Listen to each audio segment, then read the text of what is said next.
Karibu kwenye kozi yetu. Tuliweza kuishia kwenye sehemu ambayo inasema amri hizi zinakuja katika muktadha wa hadithi kubwa na pana. Hebu twende kuona sasa hizo hadithi kubwa na pana ambazo zimeweza kuzungumziwa kwenye kipengele hicho.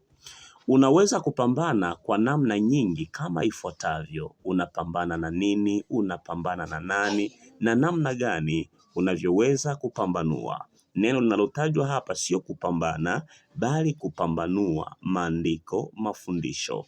Neno la kwanza, maandiko yanatuelezea hadithi kuhusu kazi ya Mungu mwenyewe katika ulimwengu. Hivyo basi, ili uweze kuzijua kazi za Mungu mwenyewe katika ulimwengu, ni lazima pia uweze kutumia maandiko. Maandiko yatakuonyesha Mungu amefanya hiki, amefanya hiki, amefanya na kile. Lakini ukitamani kutumia akili yako, ndugu yangu, au akili ya mwanadamu, hautaweza kufika mahali popote, wala hautaweza kuelewa ni nini ambacho kimetaka zaidi kuweza kuzungumzika. Kwa hiyo, maandiko yanatueleza kuhusu malengo ya Mungu na mipango ya Mungu zaidi katika hadithi hii. Yesu alimshinda ibilisi, akauleta ufalme wa Mungu kwa wanadamu. Ni wazi kwamba aliyepambana na kuweza kuleta ufalme wa Mungu hapa duniani ili tuendelee kukaa katika ufalme huo kama wana wa wafalme, kama maprinces na maprince, ni Yesu Kristo kupitia vita alivyovipambana na ibilisi. Kwa hiyo tunakombolewa sisi na dhambi zetu na kuingia katika ufalme huo pale tu Yesu Kristo alipokuja kumshinda ibilisi na kuleta ufalme huo duniani. Hebu linganisha Injili ya Yohana Mtakatifu sura 3 mstari wa 3 hadi mstari wa 5. Mara chache sana wanadamu wanatengeneza hadithi ya Mungu na wokovu kuhusu wao wenyewe. La hasha, hapana.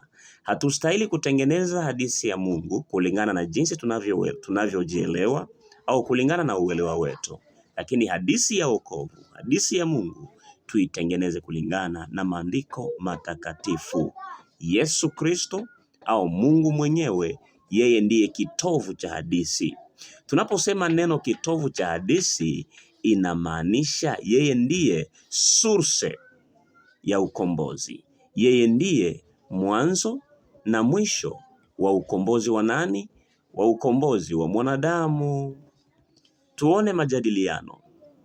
Hili ni swali ambalo nauliza, nitaomba kila mwanafunzi ajibu swali hili. Ni kwa namna gani mwanadamu au wanadamu wanautengeneza Ukristo kuhusu wao wenyewe na sio Mungu? Kuna wakati ambao mwanadamu huyafanya mahitaji na matumaini yake kuwa kitovu cha hadithi na sio Mungu. Hilo ni jibu, lakini pia unaweza kunijibu kulingana na uelewa wako. Neno la pili, pale maandiko yanaposomwa, msomaji hatakiwi kuchagua hadithi tu ya mistari tofauti na kwa utenganifu na kisha kustaajabu ni kwa namna gani inatumika katika maisha yake. No.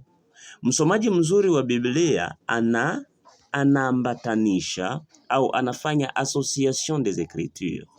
Kisha baada ya kufanya association des écritures, anaona namna gani hadithi inamsaidia au inasaidia maisha yake. Sio tu unasoma hadithi moja na ile hadithi moja unaona sawa vile hapa mimi ninaridhika na unaachia pale. Hapana, hadithi inaweza kukufurahisha wewe lakini simfurahishe mtu mwingine. Kwa hiyo chunguza Biblia mzuri ili kuona ile hadithi inaenda namna gani, imefanya namna gani, imetoka wapi, ili kwamba mtu mwingine utakapompelekea ile hadithi ukilinganisha na hadithi nyingine imuonyeshe namna gani wewe umependelewa na Mungu.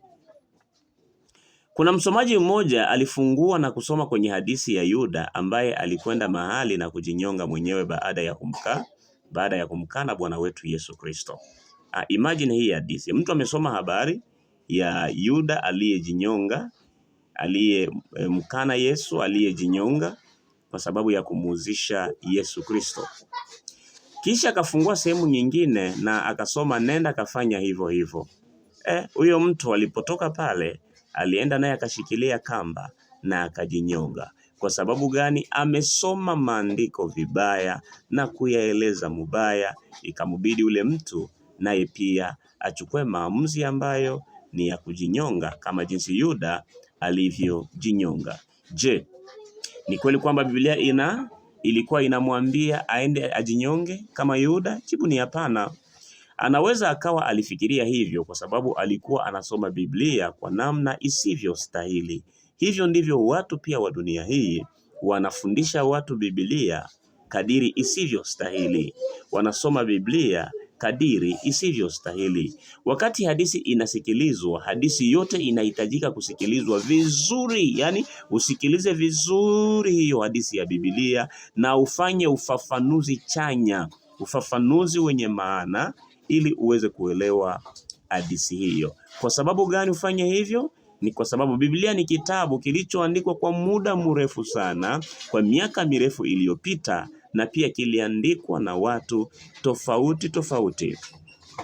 Sio kwamba sehemu zote za maandiko zinaweza kuwa ni lazima zieleweke kwa namna moja. Hapana, kuna sehemu nyingine utasoma unashindwa kuelewa. Kwa ujumla, ujumbe uliopo ndani ya Agano la Kale ni kivuli ambacho kinatuonyesha au kinatuonesha mbele kuhusu kitu fulani ambacho kitatokea baadaye. So Agano la Kale ni kivuli cha mambo yatarajiwayo ambayo tutayasoma kwenye Agano Jipya.